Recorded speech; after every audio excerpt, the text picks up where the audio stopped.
So thanks for coming down for this for the interview.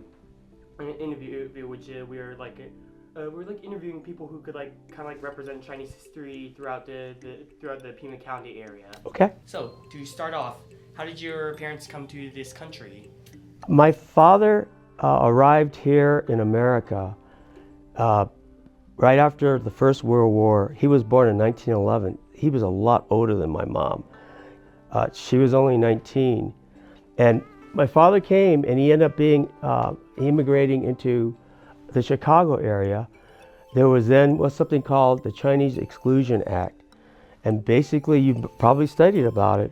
It was the first act in which basically a race was excluded from coming to America. Before that, it was free immigration. So my dad was able to circumvent that, if you will, because he did what a lot of young men did, and that was they bought paper.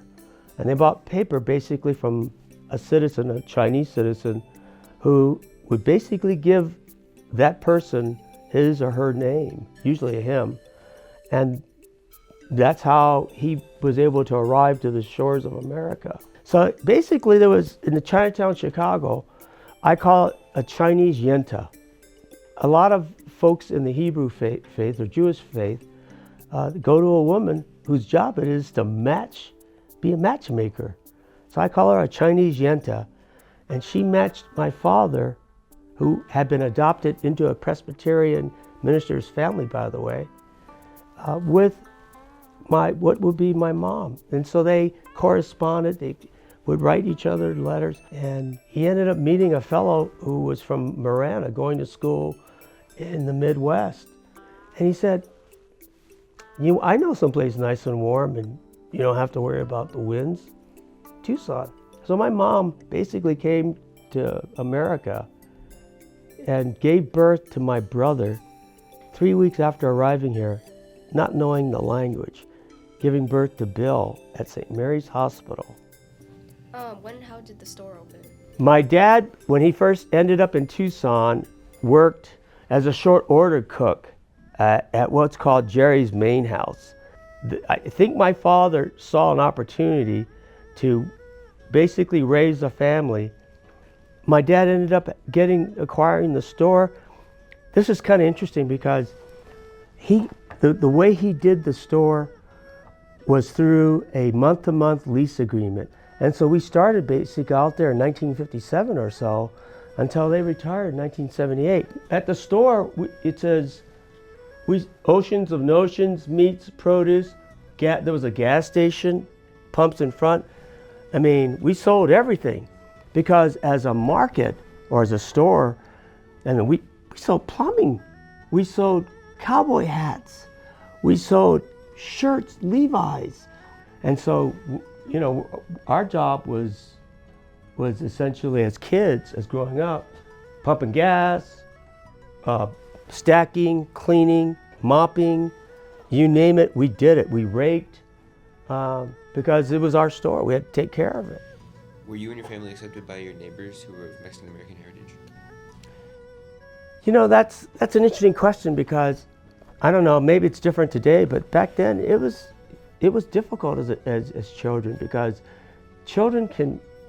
when children want to like tease each other and bully each other, children have a way of being most honest, but they can be also most forthright. But early on, it was all about transitioning and adapting.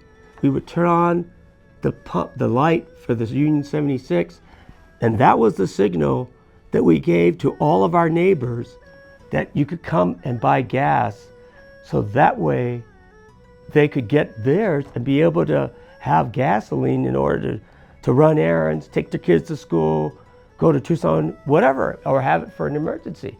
So I kind of think that us doing things like that when I was in high school kind of helped us to add to the notion that we were part of the community as it was. And I really think that we got accepted in fact, I still maintain contact with some of the folks from Continental. Do you think that any part of like your Chinese culture fused with the nearby Hispanic culture Like, if so, like, do you have any, like, things that you like about it or, like, things that you don't like about it? Well, I'm a very positive person, in case that's not apparent. And so my sense is about culture and fusion is that, you know, we all come from somewhere else in some form or another, and we're all transitioning because America is an experiment. I just think we all bring something positive in the world that we are in today, and it's really up to us individually and collectively to demonstrate to people what our strengths are. I think that it makes us stronger who we are when you're able to benefit from not only your own culture but those around us. Did you think you were meant to grow up in a grocery store, and did you like it? Yeah.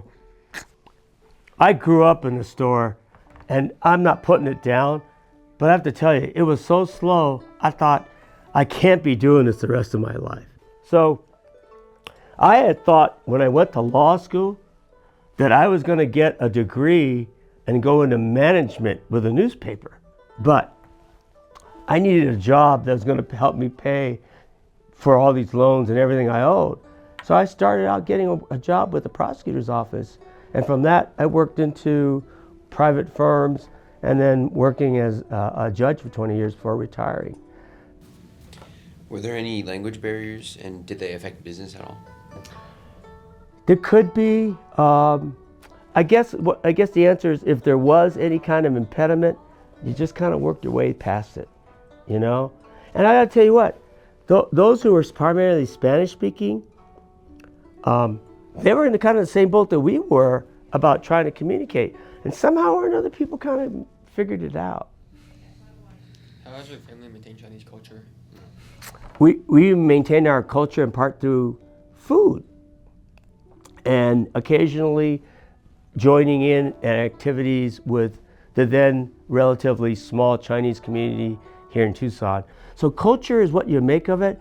We maintain, I assume from your question, the Chinese culture, but we also incorporate stuff, because I haven't figured out yet how to make a really good green corn tamal, but that may be next on my things, the things to learn to do.